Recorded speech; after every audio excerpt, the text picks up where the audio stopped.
Hi, everyone. Welcome to IMA podcast. This series of podcasts is focusing on early career mathematician. And under IMA definition, the first 13 years of your career would define as your early career.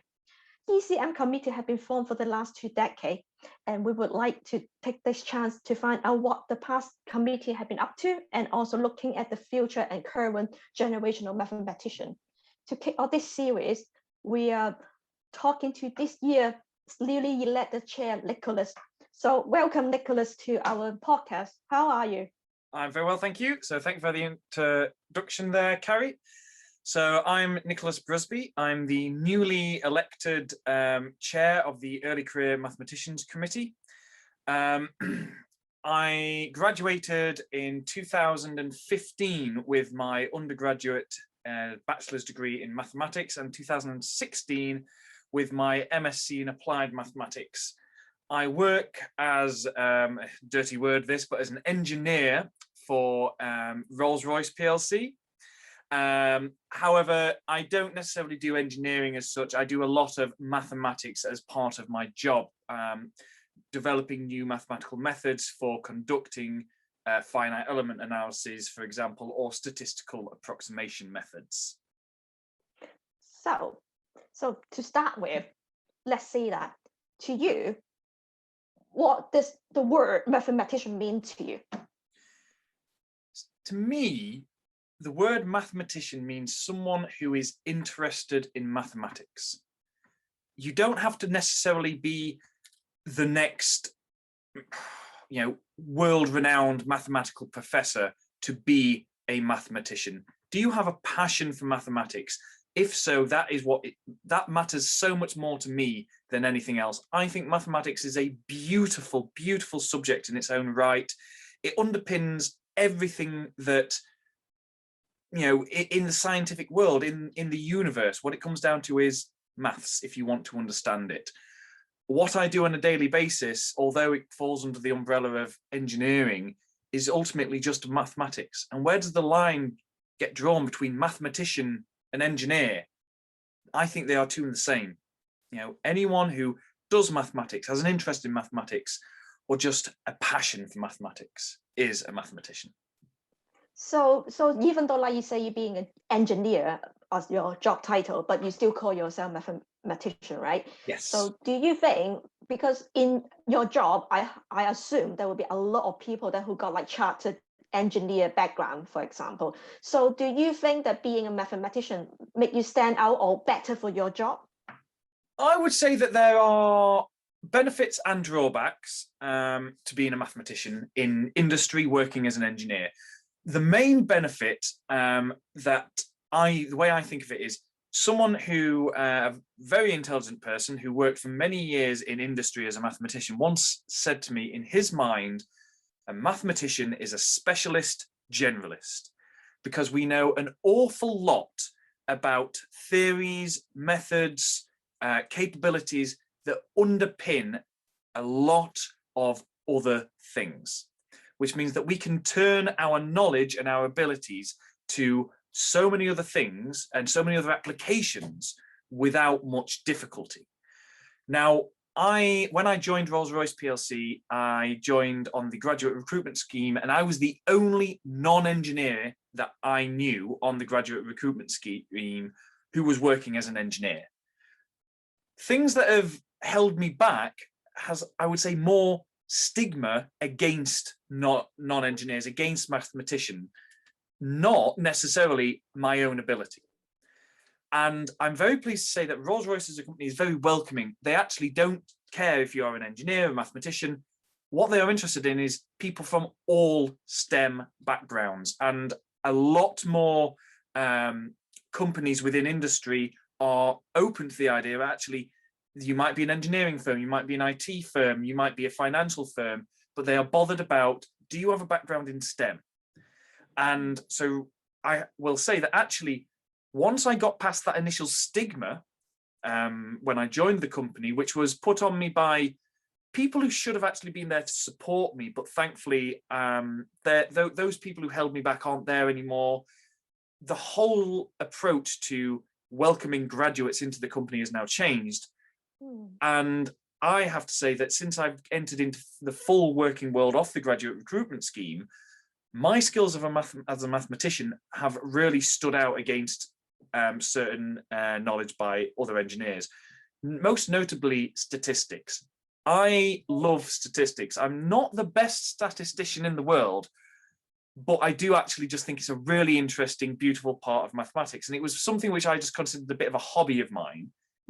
But whilst I've been working, it's something which I've gone, actually, this is really, really important to industry and to what we do, particularly with safety in the aerospace division.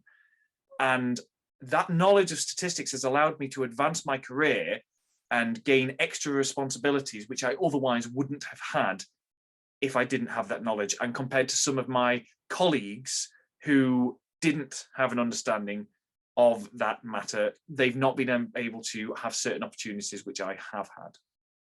Oh, that is amazing. So you're speaking about Sigma, right? So you know how so personal experience, when I said to people that I'm a mathematician, they find it really difficult to grasp the idea of what exactly you do, because like accountant, you got a certificate, and then you were just like, oh, you're accountant, you do lumber, great. The classic one I get is when I say I'm a mathematician, people go, oh, you're a teacher then? No. Yeah. A mathematician is so much more than a teacher.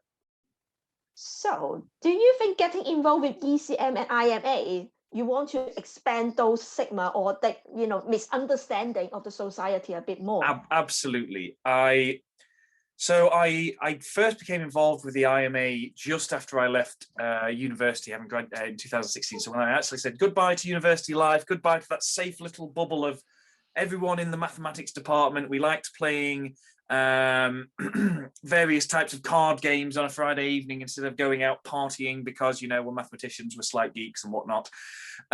Embrace your geekiness, people. Anyone who's watching this, don't be ashamed to be a geek. If it makes you happy, that is more important than anything. Left that university bubble, entered the working world, and I'm not going to lie, I felt a little bit lost. I felt like a little bit of someone who was just by myself in the big working world, surrounded by engineers, surrounded by people who were telling me that, oh, you'll never be an engineer, you'll never be a chartered engineer, you'll never be able to do this. And I ended up meeting a couple of people who were involved with the Institute of Mathematics and Its Applications, and in particular with the local branch, the East Midlands branch of the Institute. And they said to me, would you be interested in getting involved with the committee, helping organise events? And I'd said, yeah, sure. So I went down, met some people who worked as teachers, who worked for Network Rail, some academics, some people who'd spent their lifetime working in industry as a mathematician. And it helped me have a sense of identity. It helped me feel as if, actually, I should be proud to say I am a mathematician, and this is what a mathematician is. As someone who was a mathematician, I didn't know what that identity was. And the IMA and the branch really helped me get that identity. And that in itself is what then motivated me a few years later to stand for election to be the chair of the Early Career Mathematicians Committee, because I really want to try and make sure any mathematicians who leave university, enter the working world in particular. So if you stay in university, you can be a mathematician, you're surrounded by that correct support network. But if you enter the working world, you will often find yourself alone, questioning, am I a mathematician? Am I a financial analyst? Am I an engineer?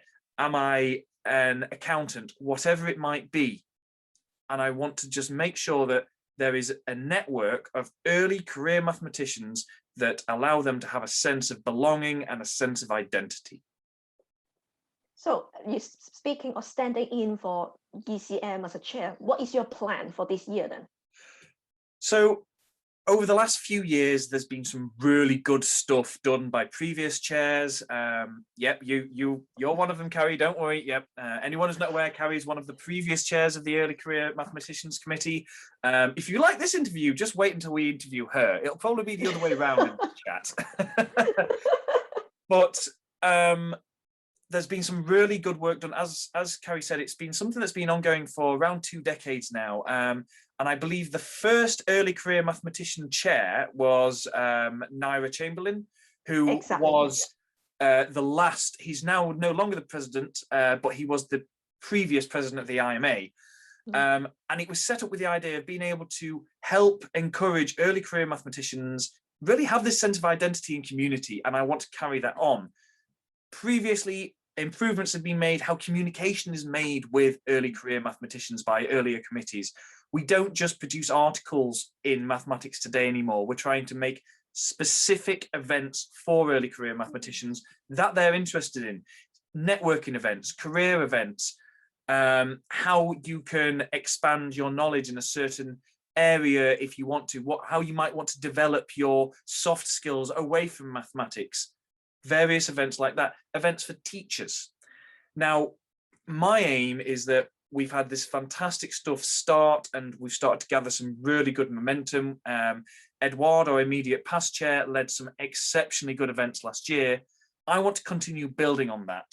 I want to continue organizing slightly different events that have a more targeted audience, not just this is a conference for early career mathematicians. Okay, the majority of people who come to those tend to be academics. That's fine. There has to be a place for academics. We want to make them feel that sense of identity, but we want other events as well. Like last year, we had a maths tea for mathematicians in industry, which was really well received. It was fully booked.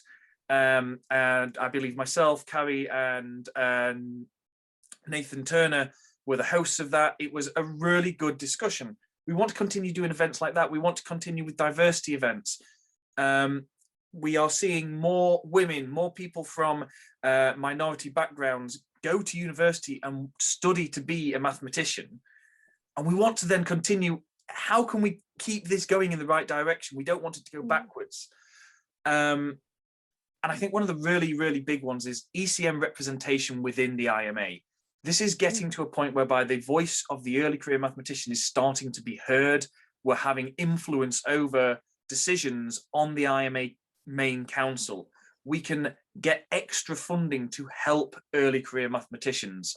And so I want to continue that trajectory and help keep on that growth as a community. So you talk about early career mathematician, right? So we normally people that start from university. So just want to tell you guys is, even though you're in university or A-level, you're welcome to join all those events. It's not just that you need to graduate before you can come. But the thing is, understand is like early career mean that you are not in the career yet, but you still want to find out more about what people do. You know, if you want to get into a PhD, that is a group of people that who go into academic next day. But if you're not academic, it's not your, you know, cup of tea, like me and Nick, because we both don't have a PhD as such. Nope. But we still call ourselves mathematician. We still do something that to the work. So I mean, so ECM, like you say, is about diversity and inclusion. That inclusion means that every people that who like to be involved in the early career mathematician, you're all welcome. So yes. I know that it sounds a little bit misleading when we say that is early career, but even though you're in A-level, even though you're in the undergrad, you're more than welcome to join all the events. Well, so, a great example of this, so as well as being the chair of the Early Career Mathematicians Committee, I'm also the chair of the Southwestern Wales branch of the IMA. And that gives me another way in order to try and do a slightly alternative route with events. And we have, back end of last year, organised an event for school-age GCSE and A-level students to give them a taste of what is it like to be a mathematician, either at university. What's it like to study maths at university? What's it like to do maths as a job? And there was so many people who, the response from that was, that's great, thank you so much, because they didn't know if they wanted to go and study maths or if they wanted to do something else. And they said, 100%, that's what I want to do now. I know I can do that with them. Unfortunately, well, I say unfortunately or fortunately, some people also said, actually, maybe it isn't for me. And that's also important too, to know that actually maybe this isn't your thing. You don't have to be a mathematician or study maths to be a mathematician.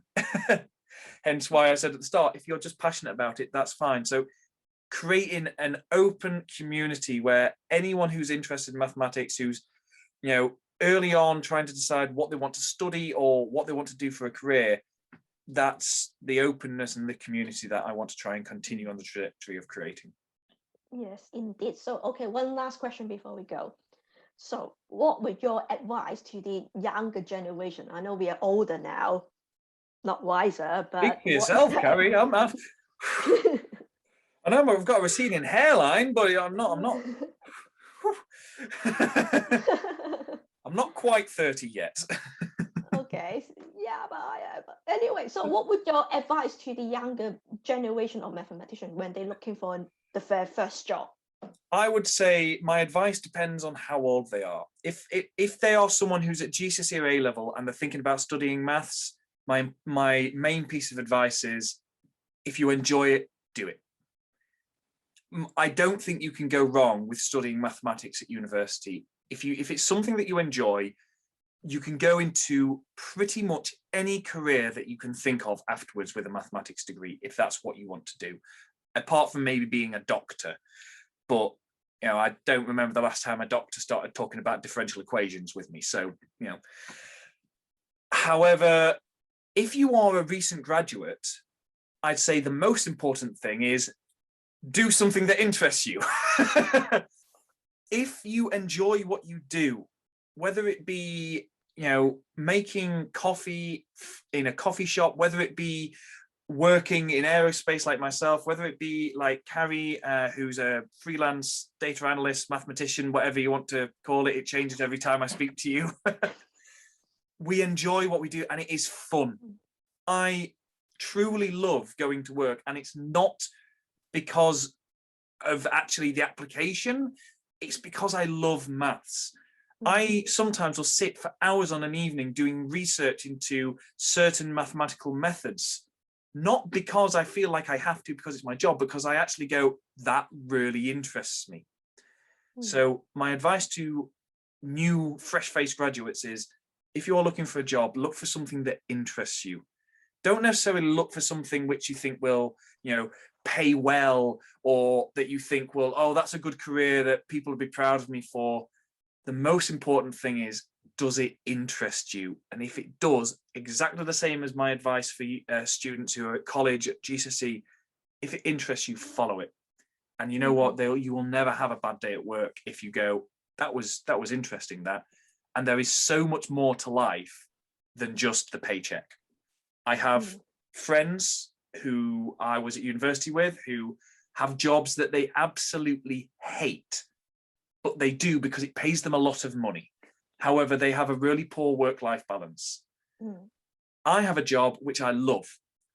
And so I think if I love it, I can't have a bad work-life balance, because even if I'm working, I'm having fun.